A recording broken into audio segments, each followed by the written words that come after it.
নমস্কার। আমি আগের ভিডিওতে দেখিয়েছি যে আমি জয়রামবাটি কামারপুকুরে এসেছি। তো জয়রামবাটিতে মায়ের বাড়ি, মায়ের ব্যবহারের অনেক কটা জিনিসপত্র এখনও আমরা দেখতে পাই। আর মায়ের বাড়ি সেটাও আমরা দেখেছি। তো এটা হচ্ছে এখন যে মেন মন্দির যেটা হয়েছে, সেই মন্দিরের সামনে যে পুকুর আর তার যে বাগান সেটা আমি দেখাচ্ছি। আর এর পাশ থেকে গেলেই এই যে দেখতে পাচ্ছেন ভোগশালা, আর ওর কাছেই বাথরুমেরও ব্যবস্থা আছে। খুব সামান্য টাকায়, 1 টাকা 2 টাকা দিয়ে বাথরুম ইউজ করা যায়, উপরন্ত পরিষ্কার। আর ভোগের জন্য আমরা কুপন কাটিয়েছিলাম 60 টাকা করে।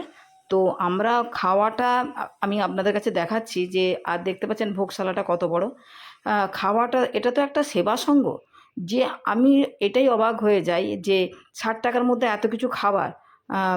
আমি বুঝতেই পারছেন, অন্নটা আপনারা দেখছেন অন্নটার পরিমাণ কীরকম। এটা শুধু একবার নয়, দুবার করে অন্ন, দুবার এমনকি 3বারও আমি দেখেছি অন্ন দেওয়া হচ্ছে, ডাল দেওয়া হচ্ছে, 2 রকম সবজি, সবজির মধ্যে কিন্তু আবার আলু পোস্তও ছিল।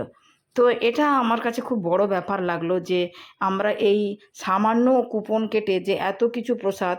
আর আরেকটি কথা, এই যে আমাকে দ্বিতীয়বার দেওয়া হলো কেন, আমি বললাম আমাকে একটা লঙ্কা দিন, এই জন্য আমার পাতেতে একটা লঙ্কা দেওয়া হলো। এটা খুব ধৈর্য সহকারে ওনারা করলেন। তো আমরা যখন মন্দিরে ঢুকছি, সিকিউরিটি দাদাকে জিজ্ঞাসা করছি আমরা কীরকম প্ল্যান করব, যে আগে কোথায় যাব, কামারপুকুরে এখানে যাব না জয়রামবাটিতেই থাকবো। তখন বলছে যে আপনারা দেখে আসতে পারেন কামারপুকুর, কিন্তু মায়ের কাছে এমনই ব্যবস্থা থাকে যে মায়ের আশ্রমেতে এসে কেউ না খেয়ে যান না। তো আপনারা দেখে আসতে পারেন। আর এত তাড়াতাড়ি কুপন কাটানোরও কোনো দরকার নেই, আপনারা প্রসাদ কিন্তু পেয়ে যাবেন। মায়ের কাছে কেউ না খেয়ে যায় না। এটাতে সত্যি যে মায়ের কাছে এলে যে না খেয়ে যাওয়া যায় না, এটা একটা বড় ব্যাপার। যে এটা সত্যিকারের উনি যে বলেন যে উনি হচ্ছে পাতানো মা নন, উনি আসল মা, সেটা আমরা নিজেরা ফিলও করি। তো এই দেখতে পাচ্ছেন যে 2 রকম সবজি, আর তার মধ্যে আলু পোস্ত আছে, চাটনি, পায়েসটা তো খুবই ভালো লেগেছিলো। মনে হচ্ছিলো যেন আরও একটু দিলে ভালো হয়। কিন্তু দেখতেই পাচ্ছেন যেমন লোক তার তেমনই ব্যবস্থা। আর পেটে জায়গাও ছিল না, মেন কথা। ওখান থেকে বেরিয়ে এসে দেখলাম যে একটি বড়, এই যে আপনাদেরকে দেখাচ্ছি, এইটি একটি বড়, আমার ছবিটা খুব একটা ভালো তোলা হয়নি, কী কারণে বুঝতে পারলাম না। একটা বড় খাবার ব্যবস্থা করা হচ্ছে, যে ওটাই খাবার জায়গা করা হবে।